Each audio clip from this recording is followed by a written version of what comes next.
Katažina, toks klausimas. Kas yra Dongo ir kam jisai yra naudingas? Tai Dongo iš esmės yra mūsų kūdikis, ką tik paleistas į pasaulį ir žengiantis pirmuosius savo žingsnelius, pasakykim taip. Tai Dongo yra platforma, kurioje galima labai greitai už nedidelę kainą gauti automatizuotą sklypo ataskaitą.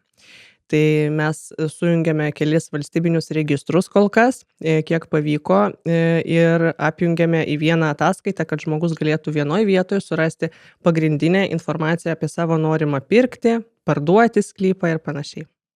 Bet čia realiai žmonėms, mes irgi galime naudotis, manau, šitų prieš Brokeriai, parduodant. man atrodo, kad jūs esat vieni tų, kurie šiaip galėtų tuo naudotis, kadangi ir galit prirašyti daugiau įdomios informacijos skelbime ir galite jau eiti pas tą, kuris nori nusipirkti, jau patys žinodami visko daugiau ir parodyti, kad žiūrėk, mes turim informacijos ir panašiai, ir tai tikrai jums būtų labai pravartu. Tai iš tikrųjų tas produktas yra skirtas, negaliu teikti, kad visiems yra apie viską, bet grinai tiems, kas nori parduoti, pirkti savo žemę.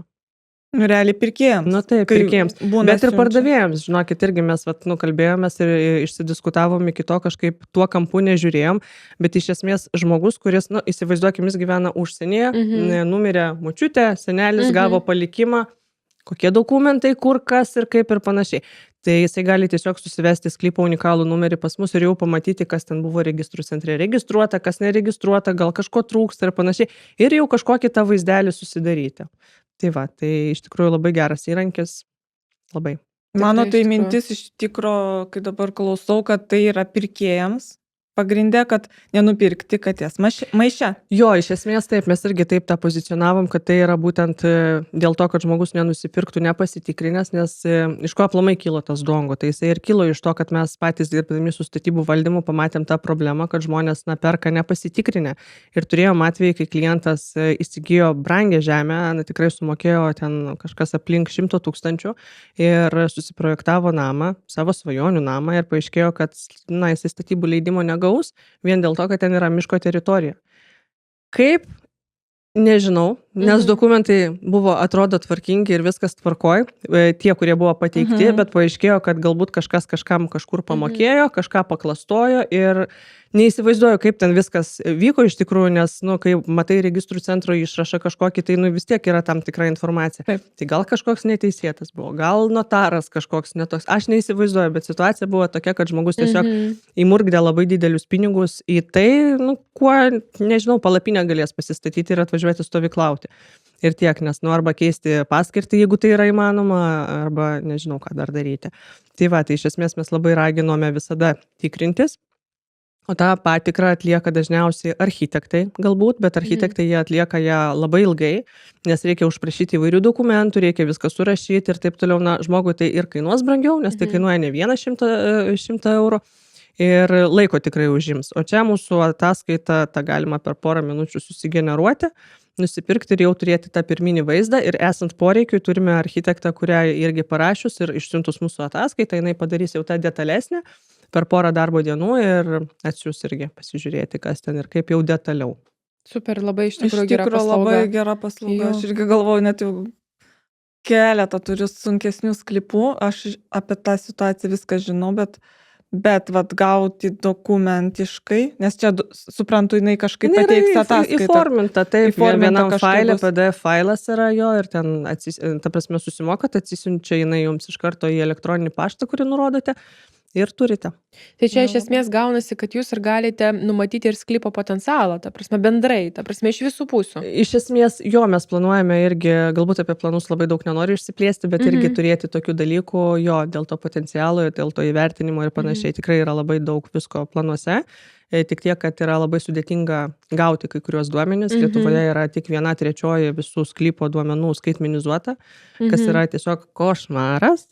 Nežinau, galbūt kažkas iš valstybinių institucijų mus žiūrės ir atkreipkite dėmesį, kad jau reikia tetą Aldoną iš stalčiaus išsitraukti dokumentus ir jau susiskaitmenizuoti Taip. viską. Taip. Ir iš tikrųjų tai yra didelė problema, nes viskas yra popierinėse versijose ir ten begalės tų dokumentų yra. Ir Tai va. labai dažnai pasimeta tie dokumentai ir gali Tai būtent, archyvose taip. nerasti. Pavyzdžiui, dabar pati susidūriau ne su vienu objektu, ne tik su sklypais, bet ir su būtais, kur, pavyzdžiui, kaip pavyzdys nėra bylutės kadastrinės, kaip pavyzdys. Ir nėra archyvose išsisaugota. Tarkim, vat reikia sklypui pravažiavimą, nėra pavyzdžiui, schemos, kur servitutas Taip. būtų nurodytas ir nėra netgi archyvose tos informacijos. Tai čia yra labai blogai.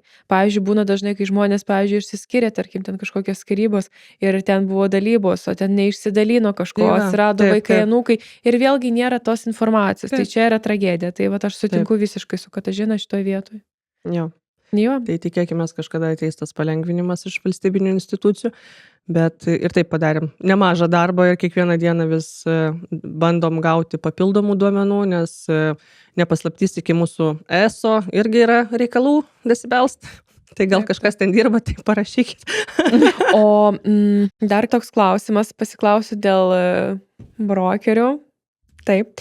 Ar bus kažkokie abonementai, kur, pavyzdžiui, tu galėsi turėti daugiau tų ataskaitų, pavyzdžiui, mėnesinę kažkokią, nežinau, įmoką ir gauti daugiau ir nereikėtų pirkti po vieną tą ataskaitą? Taip, žinoma, mes planuojame tą pasidaryti, nes dabar kaip tik irgi turime susiplanavę kelius jau pristatymus po brokerių biurus ir matome tą poreikį. Jie tikrai yra labai susidomėję, nes tikrai išreiškia labai daug įvairių problemų, su kuriuom susiduria ir mes tikrai būsim labai laimingi, jeigu galėsim tai padėti išspręsti kažkaip, nes su tuo tikslu ir buvo tas įrankis sukurtas, būtent kaip pagalba pirkėjų, pardavėjų, brokeriams, tiem patiems ir visiems, kas yra susijęs kažkaip su sklypais.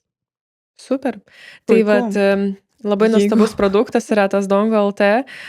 Tikrai aš asmeniškai ruošiuosi naudotis, manau, kolegė Silvija taip pat. Taip. Skatinam ir jūs irgi pasinaudoti. Išbandyti ir naudotis, nes kaip Katažina Taip. minėjo, tai tikrai yra nauda didelė, kadangi sužinosite apie sklypą, naudingą informaciją, kuri yra būtina prieš perkant. Taip, ir dar paminėsiu, naudodamasi progą, tai kad mes tikrai labai laukiame kritikos, kadangi, kaip ir minėjau, tai yra kūdikis paleistas į pasaulį, kuris tik tai pradėjo veikti, tai mes labai busim dėkingi už kiekvieną pasakytą pastabą, kaip ir kas, nes, jūs, pavyzdžiui, mokate skaityti tuos duomenis, ne? Taip. Galbūt yra žmonių, kurie, jiems jie atsidarys tą ataskaitą ir sakys, Jėzau, kas čia tokio? čia dar sunkiau, nei kad aš galėjau pagalvoti.